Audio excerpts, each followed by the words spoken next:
ପଶ୍ଚିମବଙ୍ଗରେ ଦ୍ୱିତୀୟ ପର୍ଯ୍ୟାୟ ମତଦାନ ପୂର୍ବରୁ ପ୍ରଧାନମନ୍ତ୍ରୀ ନରେନ୍ଦ୍ର ମୋଦି ସୋମବାର ବିଜେପି ପାଇଁ ଜୋରଦାର ପ୍ରଚାର କରିଛନ୍ତି। ବାରାକପୁରଠାରେ ଏକ ଜନସଭାକୁ ସମ୍ବୋଧିତ କରି ସେ ଏହାକୁ ରାଜ୍ୟରେ ତାଙ୍କର ଶେଷ ନିର୍ବାଚନୀ ପ୍ରଚାର ବୋଲି କହିବା ସହ ଦଳର ପ୍ରଦର୍ଶନ ଉପରେ ଦୃଢ଼ ବିଶ୍ୱାସ ପ୍ରକଟ କରିଛନ୍ତି।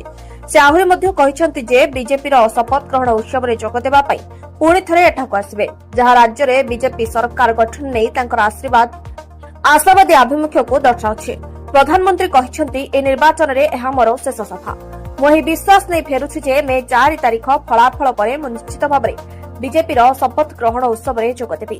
ଆଉ ଏହି ବିଶ୍ୱାସ ହିଁ ମୋର ଉତ୍ସବକୁ ବଢ଼ାଇ ଦେଇଛି। ମୁଁ ହେଲିପ୍ୟାଡ୍ରୁ ଏଠାକୁ ଆସୁଥିବା ବେଳେ ପ୍ରାୟ 2 କିଲୋମିଟର ରାସ୍ତା ଉଭୟ ପାର୍ଶ୍ୱରେ ବିରାଟ ଜନସମାଗମ ଦେଖିବାକୁ ମିଳିଥିଲା।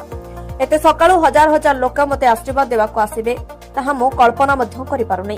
ନିର୍ବାଚନ କମିଶନ ଶନିବାର କହିଛନ୍ତି ଯେ ଏପ୍ରିଲ 23ରେ ଅନୁଷ୍ଠିତ ପଶ୍ଚିମବଙ୍ଗ ବିଧାନସଭା ନିର୍ବାଚନର ପ୍ରଥମ ପର୍ଯ୍ୟାୟରେ ରେକର୍ଡ ସଂଖ୍ୟକ 93.19% ମତଦାନ ହୋଇଛି, ଯାହା ରାଜ୍ୟ ଇତିହାସରେ ସର୍ବାଧିକ। ଦ୍ୱିତୀୟ ପର୍ଯ୍ୟାୟ ମତଦାନ ଏପ୍ରିଲ 29ରେ ହେବାକୁ ଥିବା ବେଳେ ମେ 4 ତାରିଖ ଫଳାଫଳ ପ୍ରକାଶ ପାଇବ। Report Shri news.